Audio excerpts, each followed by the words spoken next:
What's up, everyone? Welcome back to the Engine House. I'm your host, Cody, and if this is your first time, welcome. Grab some coffee and pull up a seat. We're going to get this thing started.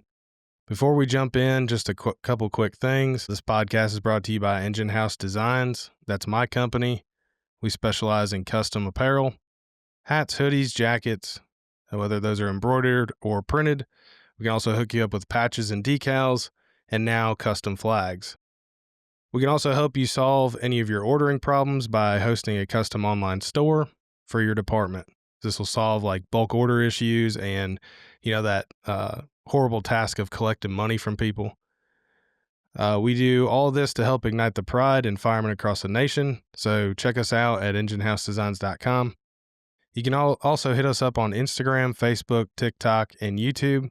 We are Engine House Designs on pretty much all of those platforms. I also want to mention real quick, if you haven't heard, we're doing our 2025 Christmas giveaway. We're giving away a lot of good products from Jump Seat Designs, Capital City Industries, and Stash Salt, along with some stuff from myself and a $50 gift card. We're going to pick 2 lucky winners for that. It's easy to enter. All you have to do is click the link in the description or in the bio of our social media platforms, and it'll pull up the entry form. All right, so now that we got all the housekeeping out of the way, we're going to go ahead and get started. I've got 2 awesome guys with me today, 2 guys that I looked up to a lot when I was coming up through the fire service, and they helped me get to where I am today. So without further ado, Lieutenant Eli VanAutreve and Firefighter Paramedic Nick Lavanway. What's up, boys? What's up, brother? What's up, brother? So to get this thing started, we're going to do a quick little introduction that I like to call the size up. And the whole point of this is when a new guy walks into your firehouse, what's the first thing you do? You size them up, whether it's a visitor or a new fireman, whatever. So there's 2 questions you have to answer, and that is, how long have you been on and where are you assigned? So then after that, you can add anything else you want the audience to know about you. Take it away, Nick. Yeah. So I've been in the fire service for 18 years. My first 9 was volunteer and a little bit of part-time. And then for the last 9 years, I've been career. I did a little over 1 year at Freeport Fire, and then the last 8 have been with Princeton Fire. And we just got 1 station, so we're at that 1 station. And then we do 4896s, so depending on the day, I'm on the box or I'll be on the engine. Eli VanAutreve, been in the fire service for 13 years total, 11 with Princeton. I started as volunteer, then got hired part-time with Princeton, and then I've been full-time with Princeton for 11 years. Current role is lieutenant. Like Nick said, we're on 4896s, so lieutenant, you're not on the ambulance. We do run a lot of back-to-back calls, and depending on the staffing, you're still going to run some EMS calls. But yeah, I think it's the best job in the world, and loving every minute of it. How do y'all like the 4896? I would never go back to a 2448. Yeah. They had that in Princeton, obviously, before we switched to a 4896, and then up in Freeport was 2448s. And I couldn't imagine going back. Were you on when they did 2448, Eli? Yes. When we started 4896, that's when I got hired full time. So Okay. when I was part time, you can kind of customize your schedule, and there was a lot of times that I would work 2448s, but it's just, I mean, especially with our call volume, there's not enough downtime. Um, you really feel like you get 1 day off because your first day is a recovery day. You get 1 day off and then you're right back at it. Yeah, the 4896 is the way to go. You're starting to hear more departments go to that, and now more departments are going to 2472s, which I think the 2472s is kind of the gold standard, but 4896 is definitely better than the 2448s. Sure. Man, 2472, that'd be awesome. Is there anybody Are that y'all- does that by What's you, that? Cody? Is there anyone No, that does that by you? no, pretty much everybody follows our schedule, which is the 1 day on, 1 day off, 1 day on, 1 day off, 1 day on, 4 days off. I think it's like the same one that Detroit uses. That's what I've heard. I don't know for sure. Um, which I like because when I worked with y'all part-time, so for those of you that don't know, I used to work part-time in Princeton with these guys, and that's what we did. I was a part-timer, but I kind of worked pretty much the same amount of hours, if not more than y'all were working, just to make the same amount of money that I'm making now, which is crazy to think about. But no, now that I'm on this schedule, I don't know if I could go back to 4896 because I only work 1 day at a time and then I still get 4 days off in a row eventually. So, but yeah, I like our schedule. Pretty much everybody around here follows the same schedule. So, Yeah, I think the closest one to us that went to 24/72s, because LaSalle got away from it, right, Nick?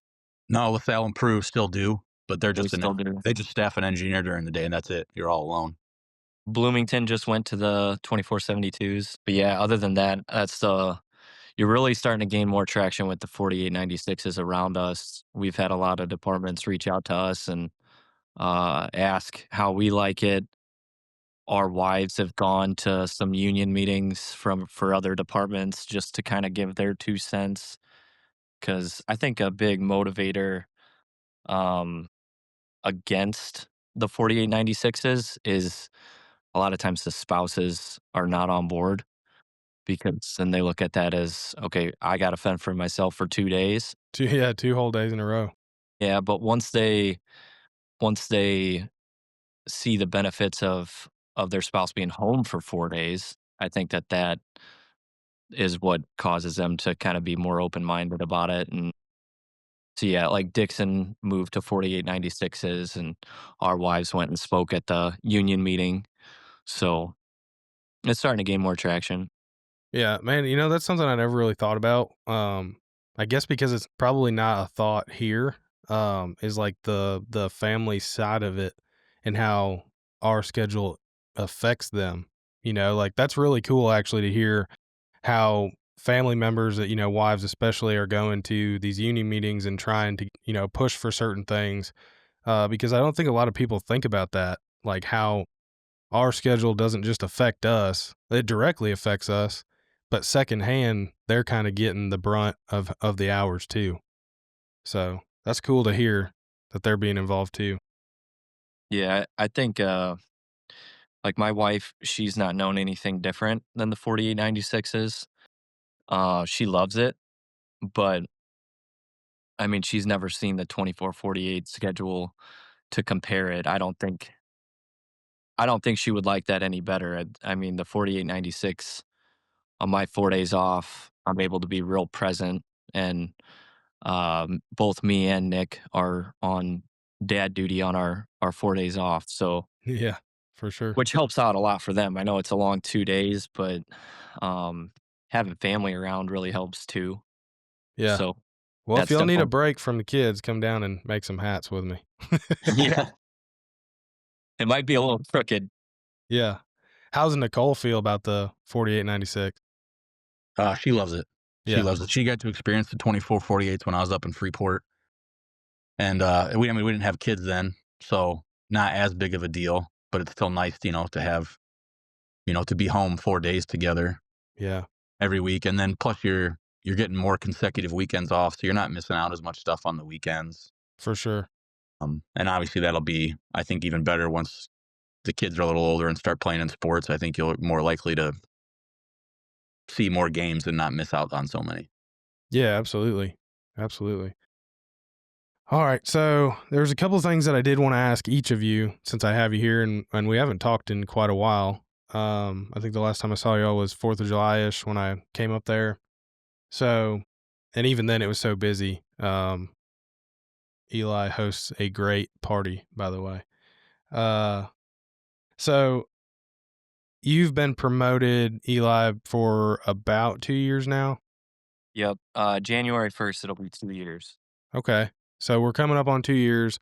I kind of wanted to pick your brain about that because there's a lot of guys that are probably about to fill your shoes. I feel like nationwide, especially here in Memphis, we're seeing it, but I feel like nationwide too, that the job is getting younger.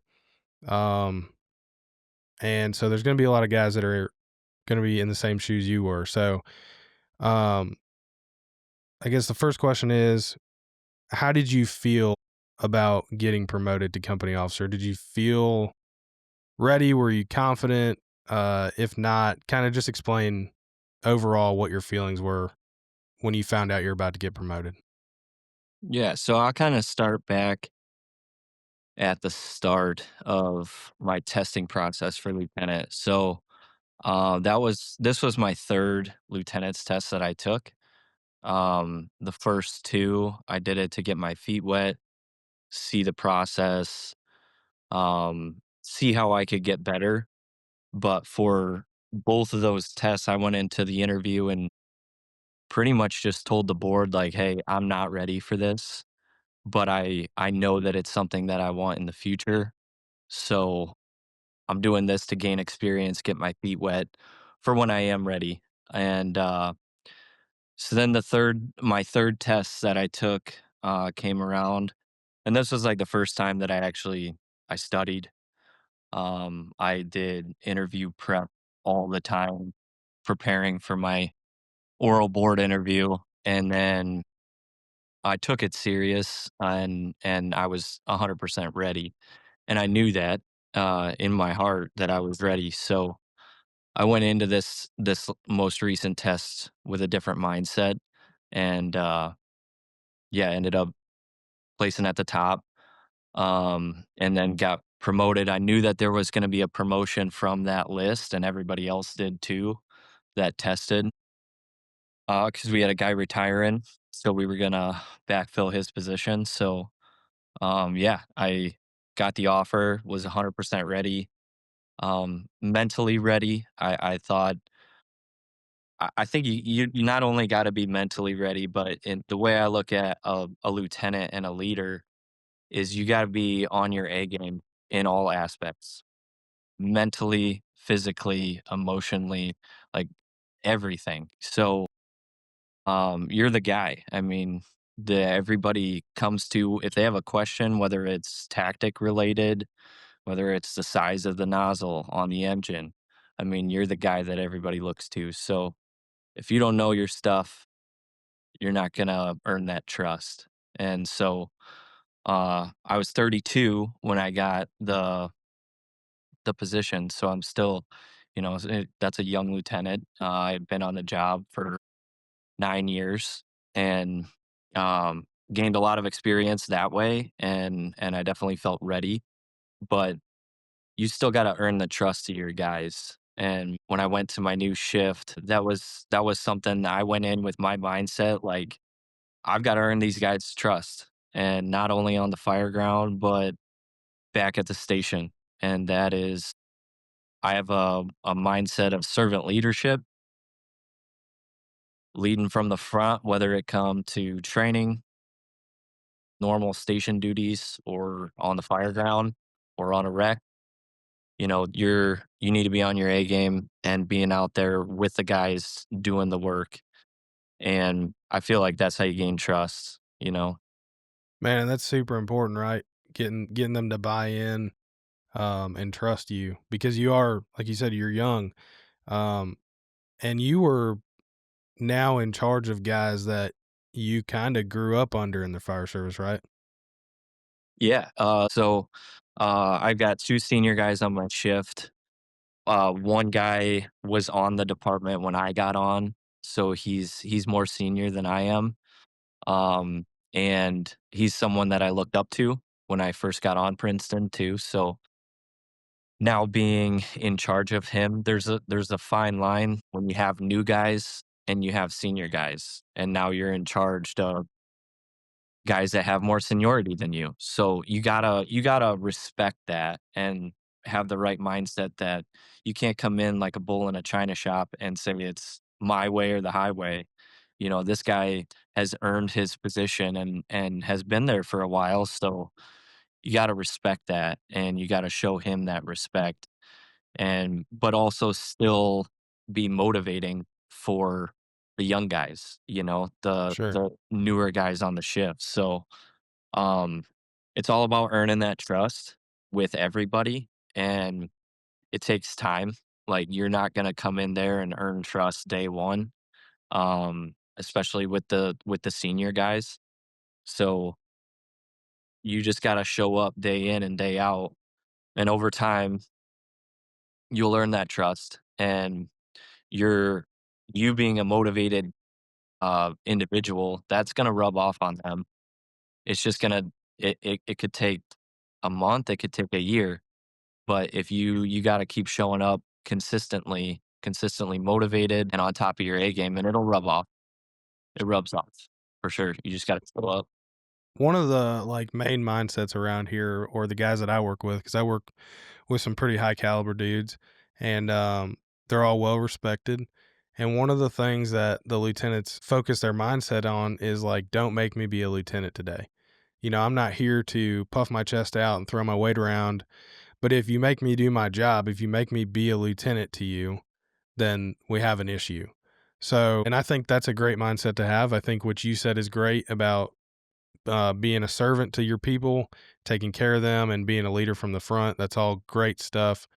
Have you had any of those instances where you had to be the lieutenant, and specifically to any of the senior guys at all, or has it been pretty smooth sailing? But I would say, I would say I work with pretty high caliber guys too, so that definitely helps. There was one situation where I did have to be a lieutenant, and it was with a newer guy. So, it wasn't a senior member. But no, I mean, it's been pretty smooth with the senior guys. They're very good at their jobs, and that makes everything easier. Um, and like I said, if I show up day in and day out motivated, it rubs off on them. And now they're doing things that they weren't used to doing. They're going above and beyond in different aspects of the job now in areas that they weren't. So it's great to see that, and it just takes time and consistency. But yeah, there has been, a couple situations where you do have to be a lieutenant. At the end of the day, it's what you're appointed for. You just got to handle it right. My biggest thing is you praise in public and you punish in private. So these tough conversations that I've had to have with some of the guys, nobody knows about them, or if they do, it's because that individual said something in public about it.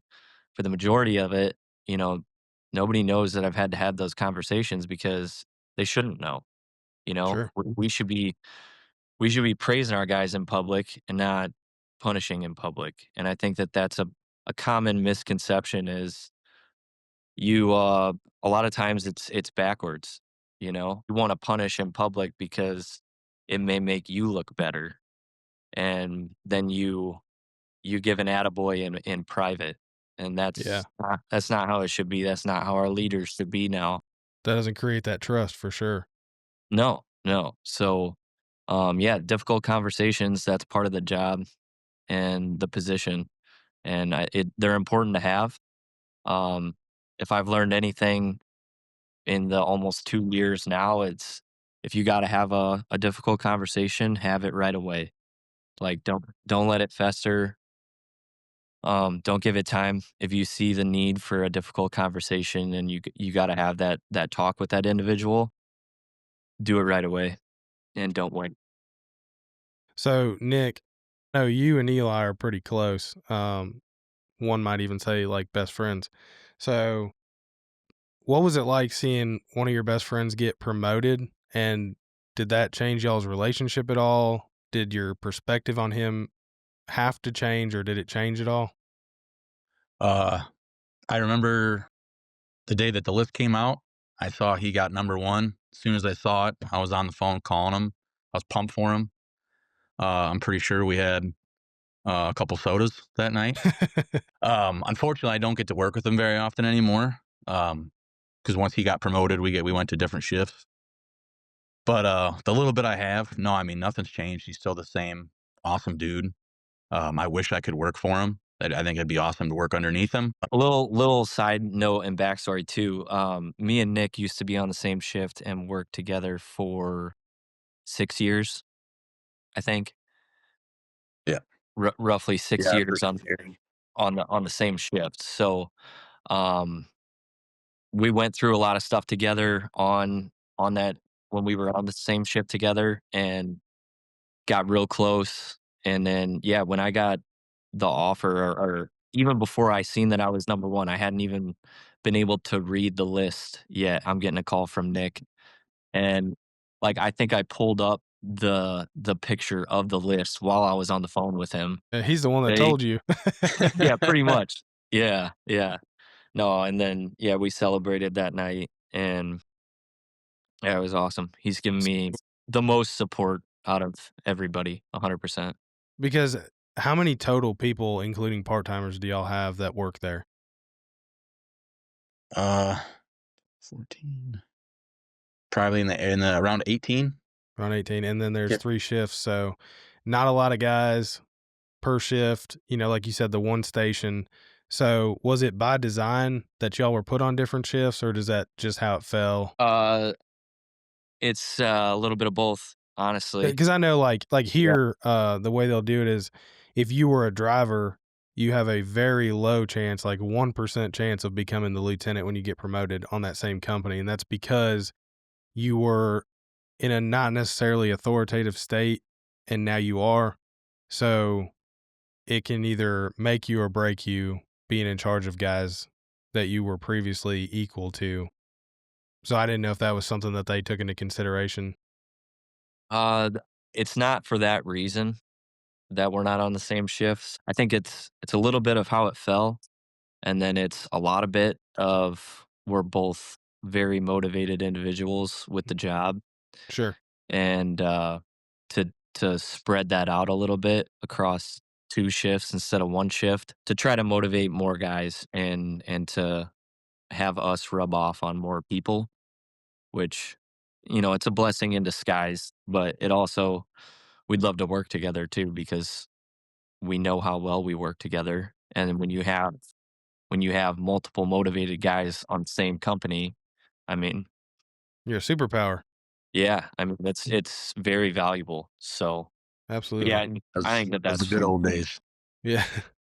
Are you taking the lieutenant's test, Nick, or have you already? We actually just finished up. So similar to Eli, the first couple times I took it, it was just kind of get my feet wet, get experience.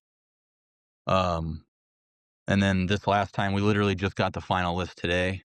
I just got edged out for number one, so I'm behind number two, or I'm behind number one by like a point. So there's a good chance that we're one for sure is going to get promoted. High probability that the top two are definitely going to get promoted. Nice. So So we need to we'll come see out there what and bust happens. some kneecaps.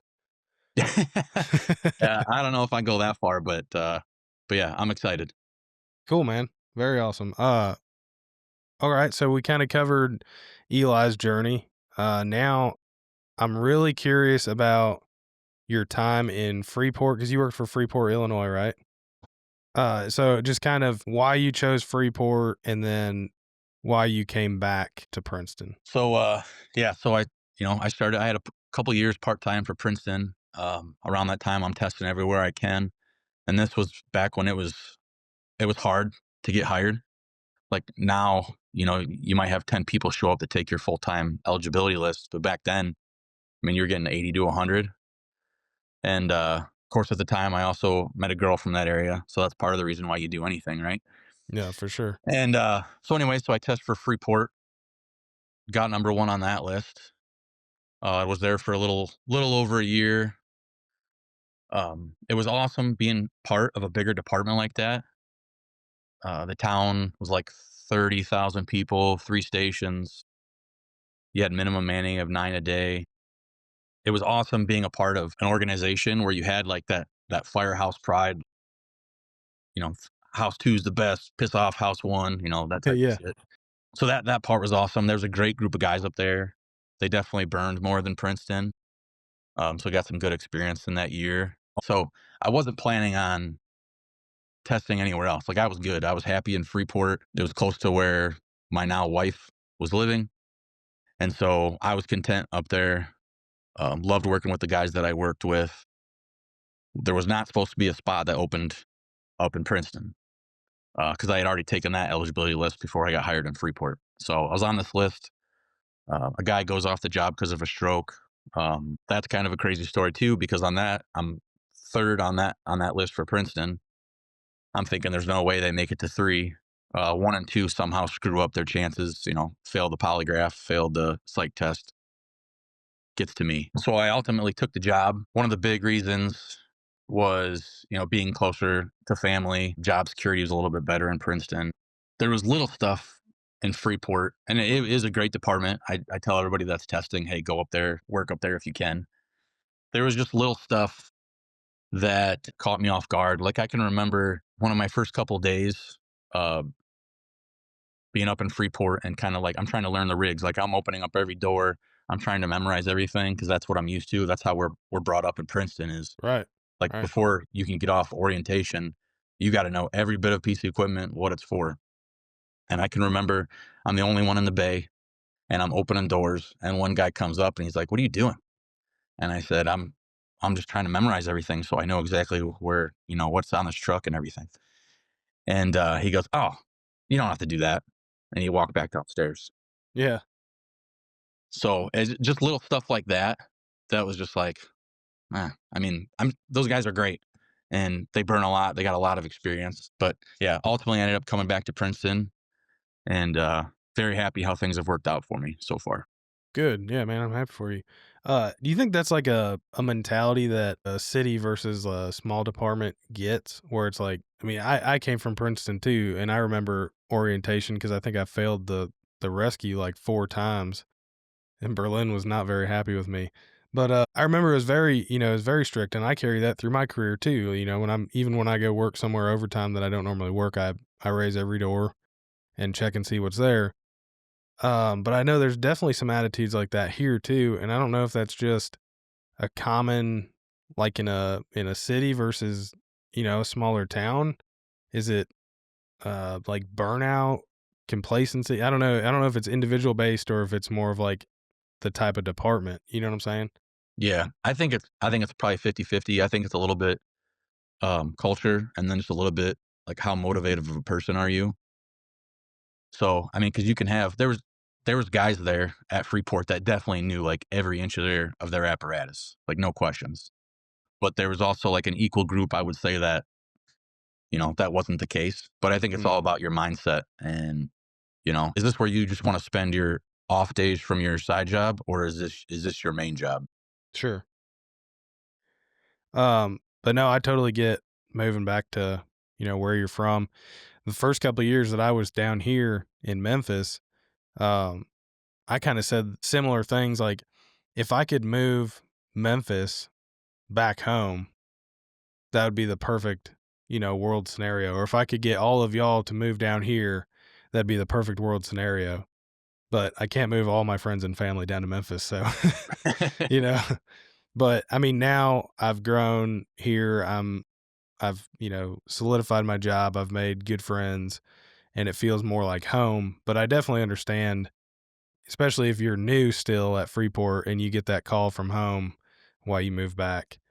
Um, that's good, man. That's good. I didn't realize that they burned so much. Is it kind of like low income? Yeah, they have a probably half the town and maybe is yeah, kind of low income. Yeah. So yeah, I think they're burning now more that I've since I've left than what they were when I was there. Well, time to go back, I guess. Yeah. Yeah, No, it's been a hot minute since we've had a good burner. Yeah. Yeah, I mean, we run a lot of mutual aids for structure fires. We've done that yeah, pretty recently, but as far as like our first deal, no, it's been a hot minute. yeah. I think I've probably been about 2 months, and I'm starting to get blue balls. Shit. I'm like, come on, we need to, or I'm on the ambulance. I'm usually on the ambulance now. It's the Yeah. life of a paramedic, I guess. But, well, cool, man. So I know. y'all are both involved in some other like extracurriculars, if that's what you want to call them. Eli, you participate a lot in the combat challenge. Nick, you participate too, or you were last time I talked to you. Yep. How's that going so far? Like, what's the season looking like? What are you got? What's y'all's next race? Well, Nick, he ran this year, and I didn't actually get a run in this year. I had some nagging injuries that you kind of had to take a step back and be like, all right, do I want to risk this and further the injury and be out of work?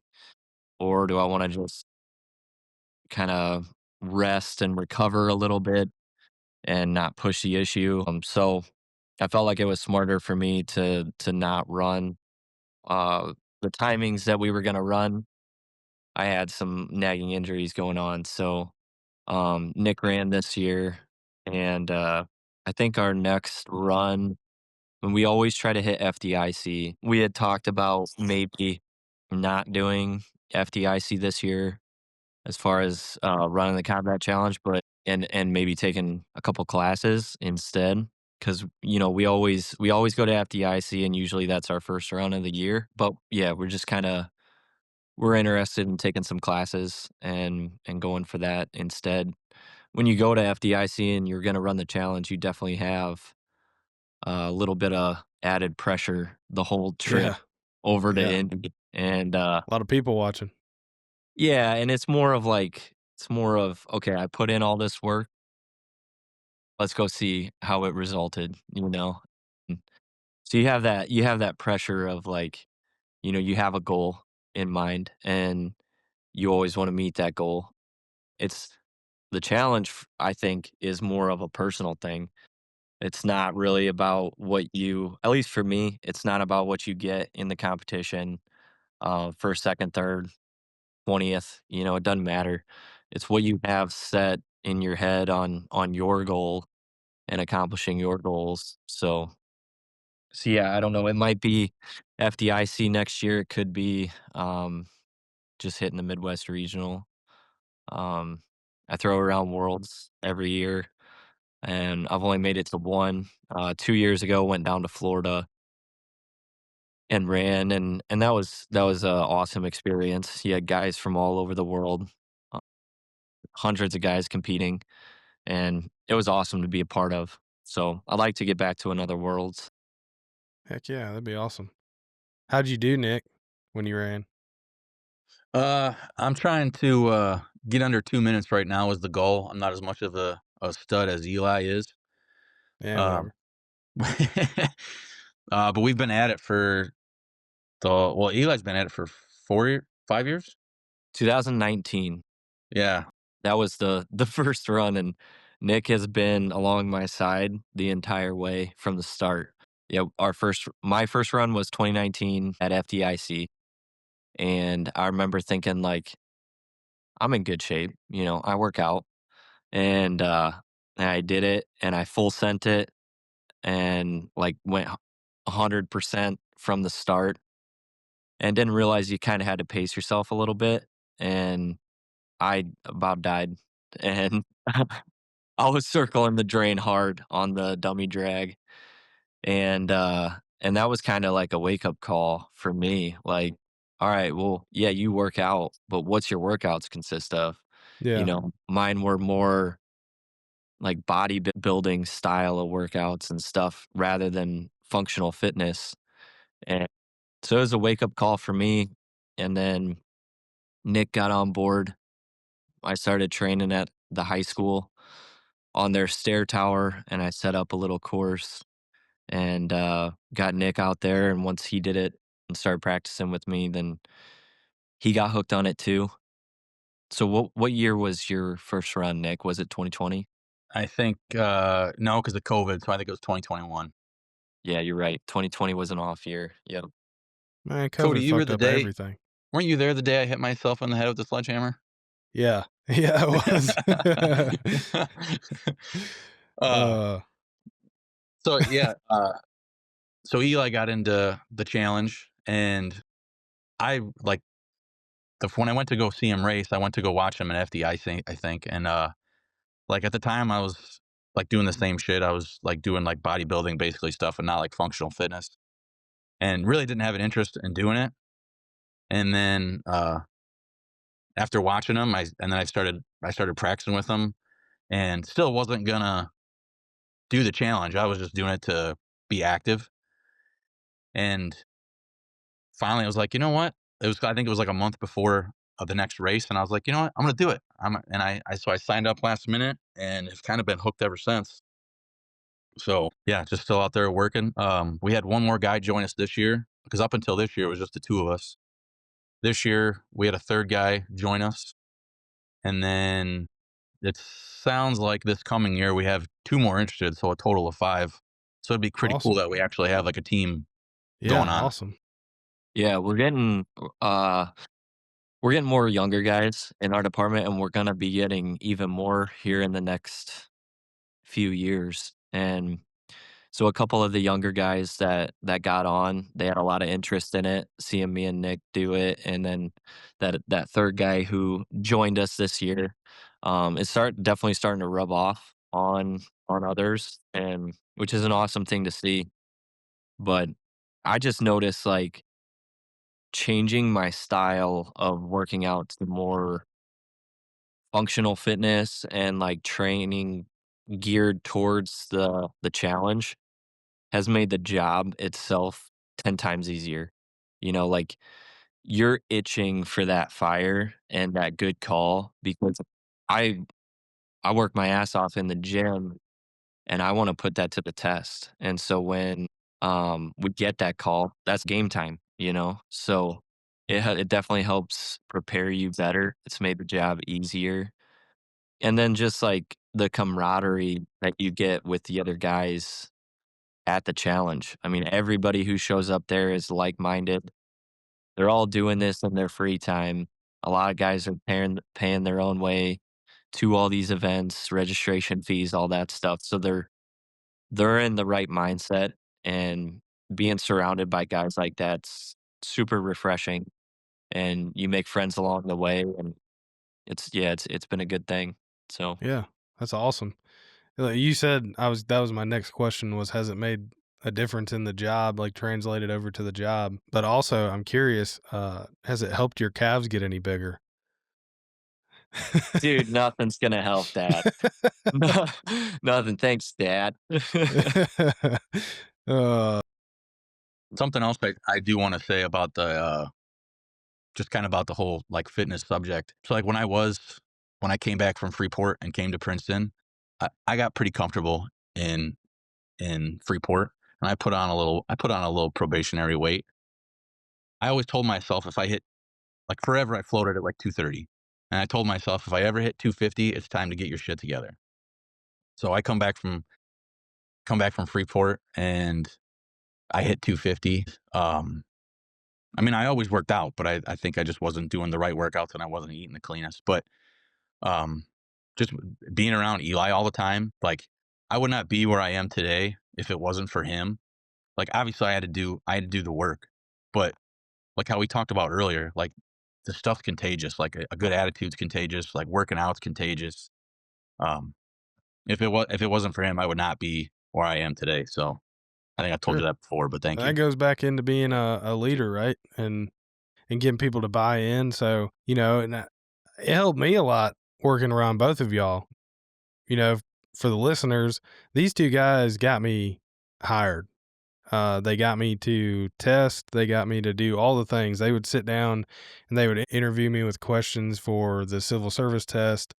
They did whatever I asked them to do. They would help me with it so that I could get promoted. And that was one of the things that I really liked about Princeton was y'all have a culture of pushing your young guys to go get full time somewhere. And obviously you don't want to lose them, the good ones, and you like having them, and you'd love to hire them, but it's not always feasible, right? So instead of being like, no, you don't want to do that, you push them and you tell them go do what you need to do to be better, and sit down and practice with us, and we'll get you hired. And I remember even all three lieutenants through my entire hiring process. Like every day they were like, "Oh, have you heard anything? Have you heard anything?" Like they're more excited about me getting hired here than I was, and I think that's a great culture, a great mindset to have. Honestly, that's what we need to be doing is building people up because I think there's too much tearing down going on. Yep. Yeah, and we're getting into like, especially with the new hires, it's a different generation. And I always hate when everybody hates it when the older guys throw around the whole generational thing.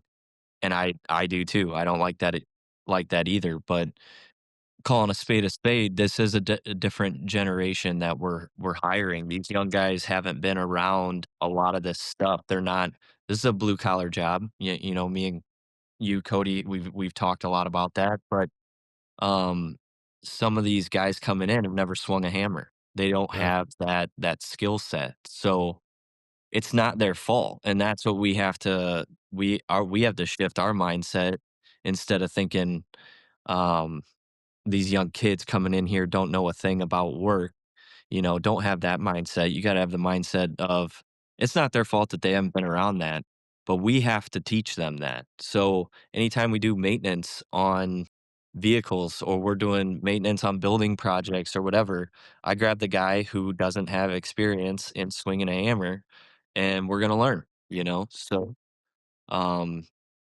we just have to build those guys up and teach them that. And absolutely. it's not their fault that they haven't been exposed to that, but we're going to be at fault if we don't teach them that. And I mean, what you we don't know what you don't know, Yep. and Yep. I'm big on, hazing and pranking and playing around. One, I think that builds kind of that family element. I know it's kind of getting phased out of the fire service, but I'm still a big supporter of it because it it bonds and you grow together and I also am kind of hard on our new guys. Um, but that's all with good intention, right? And I think at the end of the day, I usually tell them, man, the reason I'm hard on you is because I want you to be good, and there's gonna come a time that you're gonna be in the situation that I just threw at you, and you're sitting here going, this guy's an asshole, you know, and you don't like me. And one thing that one of my mentors in the past said, I'm not here to make friends, right? I'm here to do a job. And while we inherently grow friends, lifelong friends, I think it's important to keep hold of that concept that this is a job and we offer a service and we have to be good at it. And so I try to keep that, on our new guys is that you don't know this. And like you said, these young guys, they've never been around. So how are you going to tell me that you're good and you can do this when you've never seen this before? We've talked about one other time and you tell me that you're good. You're not. And so I try to keep that. I'm bold with them. I'm aggressive with them. And in the end, I think it makes a better product because that's how the guys were with me when I got here. Um, and they make you nervous, but that's good. You Yeah. turn out as a better product, I think. Well, and also like, being nervous in some guys talk about like being nervous for trainings and stuff like that. That's good. That means you care. That means you Yeah, actually give a shit about the job and you're nervous because you want to do good. And that's a good quality to have. Like people look at that as a negative, but you it's not a negative. That means you care and you have to just overcome that and not let it affect your performance. But um another thing it kind of brought this up when you were talking about putting guys in different situations, especially the newer guys. And we were talking about the combat challenge and training for that. And a a key aspect in that training, I feel like, is you're putting yourself consistently in uncomfortable situations where you're in the fetal position on the ground, trying not to puke.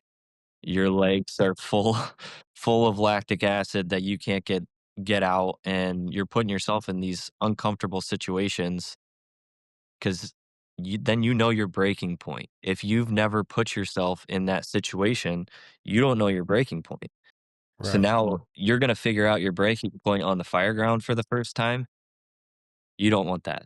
Right. You need to humble yourself in your training first and then figure out your breaking point.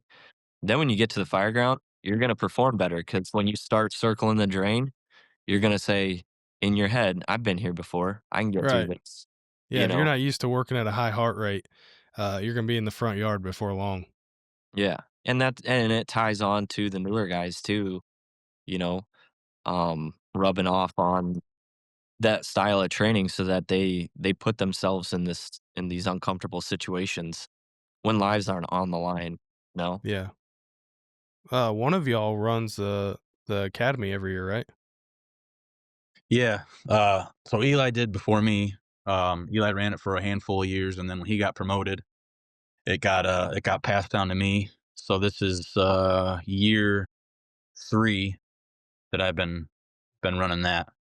So we got about a little over a month yet, and then the class of 2025 will be done. Do you see that generational shift, and has that changed sort of the training culture that you implement? Yeah, you definitely see some of that. Like how Eli was talking about, like guys that have never touched a tool before. Also, I feel like we get a lot of kids that are like straight out of high school, and so like they're very, Soft.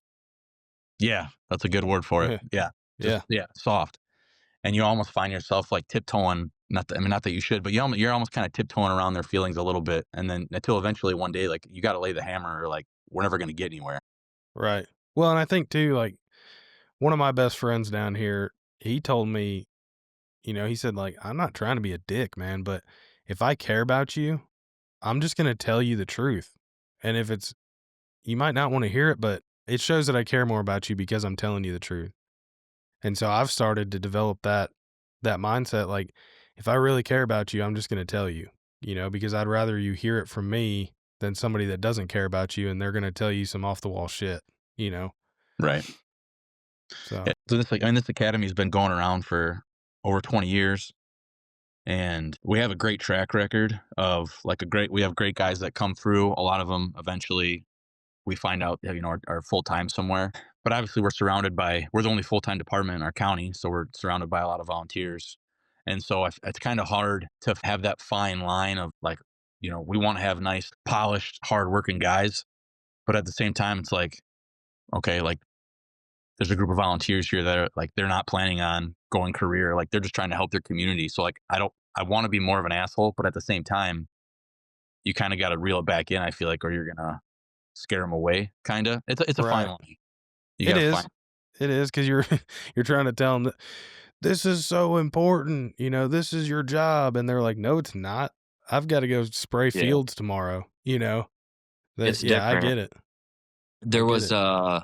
like 3 classes ago, I think, 3 years ago, there was a guy, volunteer, and I think he was like 51, 52, somewhere in there, and, he always gave it 100%, but he wasn't doing it for any other reason other than to just be more of an asset at his department, and, which very respectable, like, that's awesome, especially at his age. But, there was a situation where we were gonna be doing a very physical workout in gear, and we were gonna push them to their levels, and I just remember going up to him beforehand and being like, "Look, just don't quit. You don't have to go 100%, like, don't push it too hard, just don't quit." He didn't, and, he ended up graduating the academy, and it was awesome. Yeah, there is a fine line, especially know what you're gonna get for age, what they want in their career, if they even want this as their career. You kinda have to tailor it to the needs of the people, within the class, but Yep. I mean, because that might be for them. They're trying to accomplish something to be an asset to their department because they might be one out of 5 guys that are certified in the end of it. You know. Exactly. So, no, that's cool. I knew you had been putting that on for a while. It's awesome to hear that y'all are doing such a great job and that you have such a great success rate as far as guys getting hired full time. Um, like it's kind of a turning point too. Like new young guys that go through academy, I think they eventually by the end are like, man, I want to be a fireman, full time. Uh, that definitely was like the deciding factor for me when I went through Amboys. I was like, yeah, I think I could do this. I think I could Yeah. do this full time. So I feel Yeah, like that's pretty much similar to how I felt. Like I wasn't sure. I went through it when I was 18, and I remember thinking like, well, for one, I was only doing it because my buddies were doing it. Like, yeah, I'll go. And then by the end of it, I was like, man, this is it. Like, I love this. yeah, And but at the same time, like guys start this because they're interested, and then some find out that this is not for them. Like we started with 12 guys. We're down to 6. So yeah, uh, you definitely like taking our academy, especially, but any academy, you're either going to find out that this is for you or it's not for you. And like Nick said, yeah, we've lost half the class this year, which is fine. You don't hold that against them. yeah, Uh, absolutely. but yeah, a lot of people find out it's not for them, and that's fine. we take a lot of pride too with this academy. Like the, this isn't this isn't a pencil whipping academy. Like you're not going to come in and get a certification out of this if you don't work hard. Sure.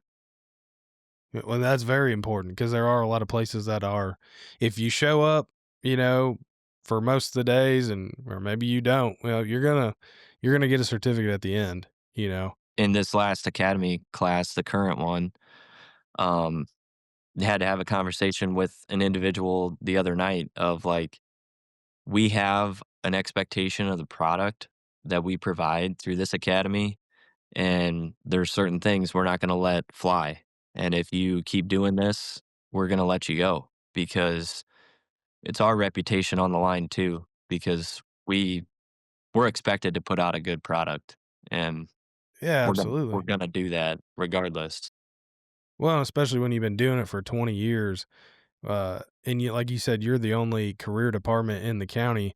So when they associate your name, yeah, I went through the Princeton Fire Academy. People kind of expect a certain quality of product there. It just 100%. like, Amboy was doing the same thing. Yeah, I went through Amboy Fire Department Academy. Okay, well, then you probably know what you're doing. Like there's a certain, like I said, quality of product and people expect that. So that was actually a question I was going to ask is when you determine that, maybe this isn't for a certain person, how do you portray that to them? Because I think that's another issue we're having in the fire service is that there's a lot of these young guys that are joining and they start their career and maybe they don't know that it's for them. They're just going through the motions. They don't really like it. But how do you have that talk with somebody that, hey man, maybe this isn't for you? I think you just got to be straight up with them. I feel like it's usually pretty obvious when you can see that someone's just not getting it.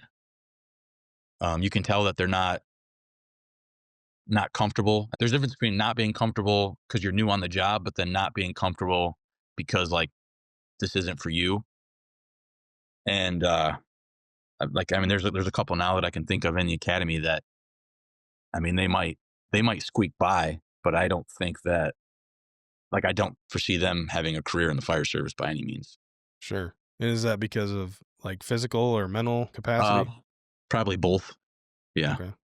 Because I know like we hire 19-year-olds in Memphis and we have a pretty decent turnover rate. And I think I attribute some of that because they're 19 years old and some of the shit that we see and do is not meant for 19-year-olds. We're not um the same people that we were in World War II where these 17-year-old boys are going to war and, seeing people getting blown to pieces. Like y'all said earlier, people these days are soft. And so when you sit someone down and you say, "Hey man, this isn't for you. You're not cut out for this." Do you think some of that is because of them being younger, or do you think it's just pretty obvious that this guy is not a fireman? I don't think age, from what I've seen, because you can see, some guys 19, 20 years old, they're very mature, and there are some anomalies that happen where, they get it and they're mature for their age, but then I've had to have in the past years a couple different sit downs with people in the academy who just weren't getting it, and it's a difficult conversation. I mean, especially if they want it. Um, you're basically, I mean, I kind of had the viewpoint like I'm crushing their dreams right now. Like that's Right. not an Yeah. easy conversation to have, but you have to have it. And I think the way to approach it is just having an honest conversation. Let them have the floor to begin with of like, how do you think you're doing in this academy? Or with the job, if they're already on the job, like how do you think you're doing? And then usually that sparks conversation to where you can get your point across in maybe a different way, like in maybe a more personal way to where they're gonna receive it better. But yeah, it's a difficult conversation to have, and I do think, like you said, some of this is seeing the stuff that we see at such a young age that kids are like, I don't want to see this for 30 years, you know, Right. and I don't blame them. I mean, this job isn't for everybody. Me and Nick talk about this all the time. This job is not cut out for everybody, and that's okay. But you have to recognize that and do something about it because if you're going to be miserable showing up to shift every day because at the core this job isn't for you, then just get out. Nobody's forcing you to be there. Nobody's holding a gun to your head saying you have to do this for a career. If you don't want to do it, then don't do it because it ruins it for the people around you. And you got young, impressionable minds that's also on the ship. Like you've got to come into work with a positive mindset, motivated and wanting to do this job. Otherwise, that's gonna rub it. The negative rubs off just as more easily than the positive. Right. So, Well, I think too, some of the guys that we see at the firehouse every day, that are negative, they started off as like young, passionate, hard charging dudes. So it may just be the years of doing the job. Maybe not so much that they're not cut out for it or that they don't want to do it, but it's just they've kind of gotten comfortable and I don't know, their mindset changed a little bit. But I mean, what's y'all's opinion? You could probably drag that back out of them in some way. mhm, yeah, you 100% can drag that back out of them, and we all go through that within our career. At some point, you're going to go through a burnout stage of you're just run down, and everybody's going to go through that. But hopefully you can get through it on the other side of getting that motivation back and getting that drive back. But I mean, I appreciate all day just being around the right people. You got to be around positive influences and guys that love the job, and Because that's I your think best chances. most of the guys that actually do this just as a job or for a paycheck, uh, they're not going to make it. They're going to leave before you even tell them that this isn't for them. I think they're going to figure it out and leave. But yeah, I think some of your guys that have some time on that are kind of down in the dumps or negative or whatever, I think that's, like we mentioned, it's just a stage, and I think they kind of talked about it before where your first 2 years you think you know everything, and then when you get to 5 years, you know everything. And then after that you kind of get burned out. But then like at 10 or 12 years, you kind of get that spark again. Yeah. I don't Yeah, I know. would say like, and it's probably the same for Nick too, but um, I would say I'm 100% more motivated now than I was when I first got into the fire service. Like, um, I've never had more motivation, drive for the job itself than I do now. And, you just got to get through, if you are going through a burnout stage, surround yourself with the right people, the right mindsets, and come out on the other side better. And like for me and Nick, we're more motivated now than ever. So, let's talk about these like electronic pumpers that are coming around. With the iPads and shit? Those, yeah, like attached to the pump panel. Oh, your old department's got one now. Yeah, they do. I don't know that they've ever used it on an actual fire because it never works, but Yeah, I think it's been to a couple, but I think you're right. I don't know if they've used it.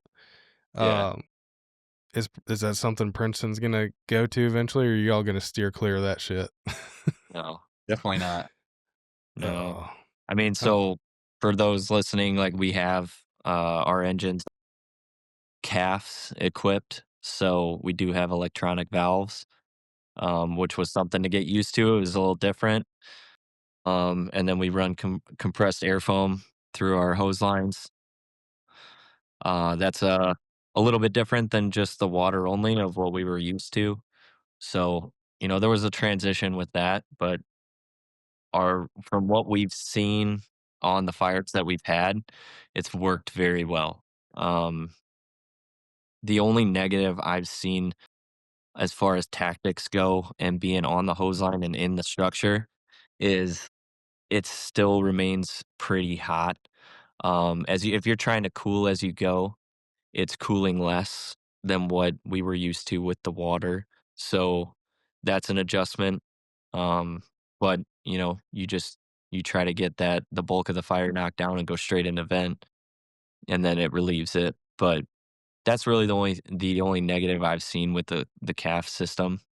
mm. So, but as far as like the iPad and the uh, running the pump panel from an iPad away from the engine, I don't know that that's ever something we'll go to. See, we had gotten a batch of Pierces that were the like coffin style, similar to like what y'all's look like. Um, and they had a lot of electronic valves. I know that there were issues with if you ran any kind of foam and people not flushing it out. I know y'all are big on flushing it out. But like the stuff gumming up and locking up. Yeah. And I imagine some of those electronic valves up north in the winter, are they greatly affected by the cold weather and whatnot? We've had them blank out before, uh,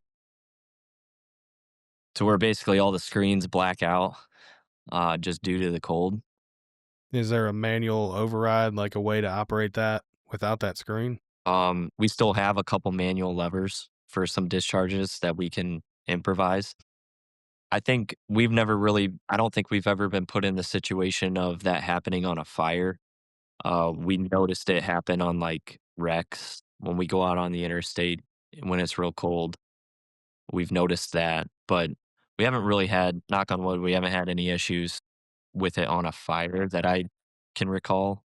Um, but it's definitely a lot different than what it used to be with just the manual levers. Sure. But See, that's we, something we actually switched back to was just all manual levers. We have one electronic valve and it's a discharge, but we have a backup in case it doesn't work. But we're actually talking about going back to just strictly all manual levers. Because why fix something that's not broke, right?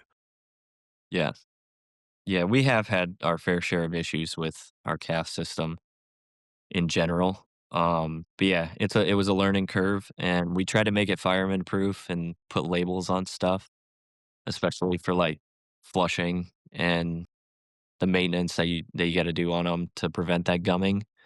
But, but yeah, it's with anything else, you have that fear that something isn't gonna work or something's gonna fail compared to the manual levers.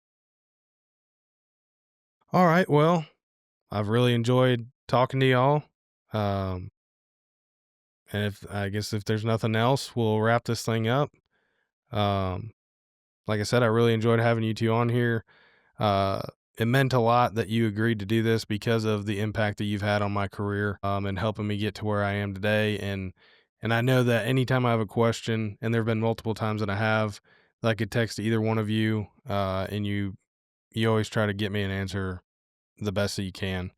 So thank you again, for being on the Engine House, and keep doing what you're doing. I think y'all are doing awesome.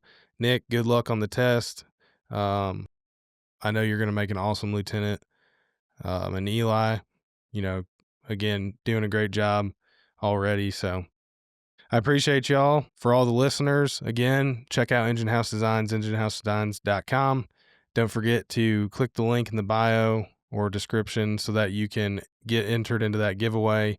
That'll be December 15th that we'll be deciding who the winner is, the 2 winners, and we'll announce that on the 16th. Don't forget to like and subscribe, share this. That's the easiest way to support the podcast and the business. Until next time, we'll see y'all. Stay safe and ignite the pride.